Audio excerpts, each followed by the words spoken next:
Assalamualaikum Beh. Waalaikumsalam warahmatullah. Ada hal yang ingin saya bahas untuk Babe. Iya, Saya butuh jawaban dari eh, Babe ini mengenai eh, fenomena yang kemarin juga dilaksanakan oleh negara perihal doa.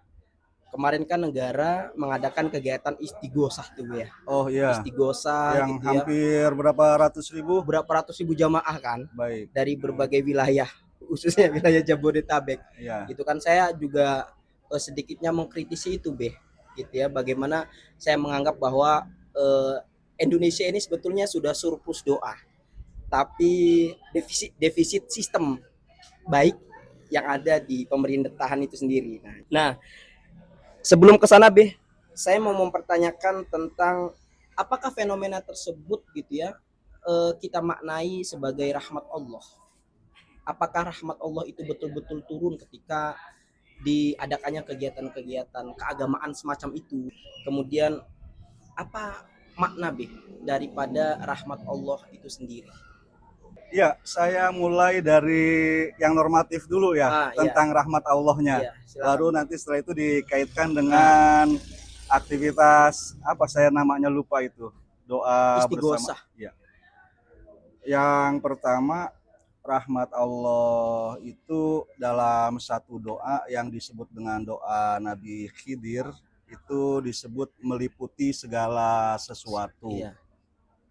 Eh, Allahumma inni as'aluka birahmatikallati wasi'at kullasyai.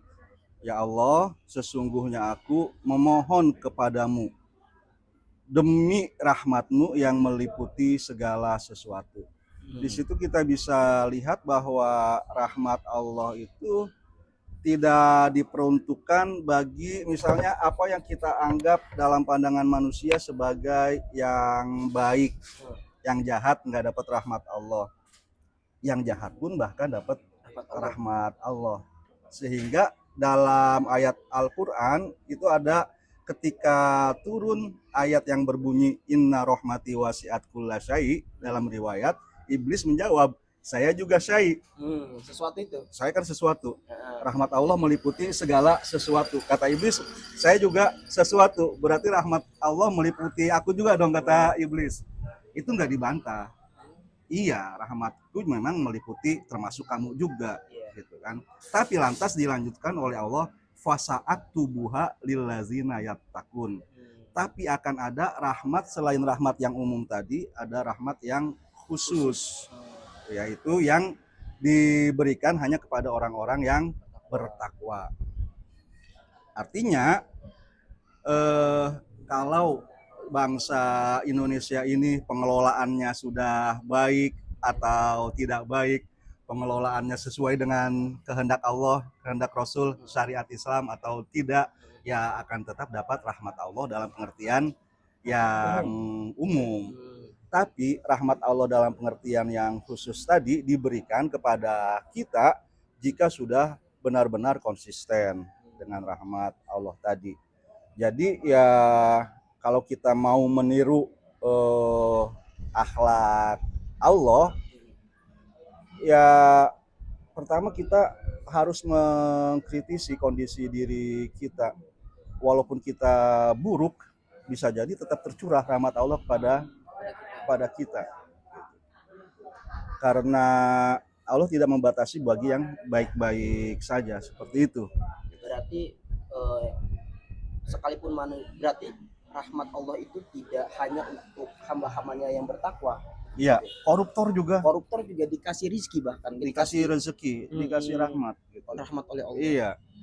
Cuma ini gimana Be cara memahaminya supaya orang-orang yang dalam tanda kutip gitu Be ya melaksanakan kebajikan Iya. segala macam, dia tidak merasa bahwa dirinya apa sih namanya yang dia lakukan itu seolah-olah percuma, karena rahmat Allah untuk semua makhluknya. Yang jahat dikasih rahmat oleh Tuhan gitu ya, yang baik juga dikasih rahmat oleh Tuhan. Iya. Lantas seperti apa itu? Ya, Tuhan mengenalkan diri pertama itu dengan Bismillahirrahmanirrahim, seperti itu kan. Jadi dalam banyak tafsiran Ar-Rahman itu tadi yang diberikan kepada seluruh manusia, Iya. baik mukmin atau kafir. Ar-Rahim yang akan diberikan kepada yang mukmin nanti di akhirat. Dengan ada 100 rahmat Allah, satu itu diberikan yang umum tadi, yang 99 yang diberikan khusus. Iya. Yang dengan yang satu ini misalnya binatang buas masih tetap menyayangi anaknya, gula tetap terasa manis buat para koruptor, garamnya tetap terasa asin sehingga mereka tetap ya bebas mau melakukan kejahatannya itu. Tapi bagi orang yang mukmin harus menyadari yang 99 itu sangat besar. Gitu.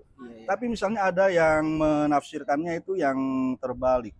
Justru memang Ar-Rahimnya itu misalnya untuk yang umum, Ar-Rahmannya untuk yang khusus, kemudian Allahnya itu adalah untuk yang lebih khusus lagi.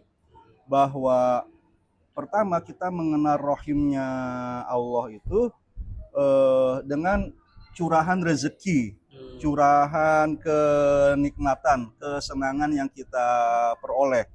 Sehingga jika pada satu waktu roda kehidupan berputar, kita misalnya pernah di atas mendapatkan musibah, ada di bawah dalam kesulitan.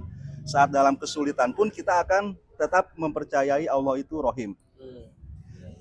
Tapi Ar-Rahman ini kita mengenal sifat Allah sebagai memang sejak awalnya sudah baik. Sehingga apapun perlakuan Allah kepada kita dalam musibah, dalam kegagalan, kita tetap mengenal Allah. Nggak mesti misalnya perangnya menang, nggak mesti misalnya usahanya untung. Tapi walaupun demikian kita tetap nggak berubah. Allah tetap memuliakan kita.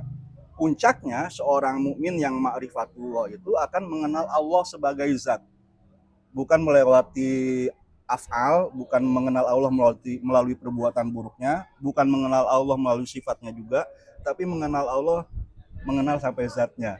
Ya, bahwa Allah itu sudah maha baik, gitu kan, kita tidak berubah. Dan dalam misalnya sejarah kita bisa melihat bahwa Nabi Muhammad dalam perangnya ada yang menang, ada juga yang misalnya tidak menang lah, walaupun tidak dikatakan kalah, seperti dalam Uhud. Dalam Uhud ya Nabi misalnya terkena panah berdarah, ya seperti itu. Itu tidak menunjukkan misalnya kegagalan dalam usaha-usaha misalnya perjuangan dakwah Nabi, begitu juga umat Islam. Tidak ada jaminan untuk memperoleh kesuksesan.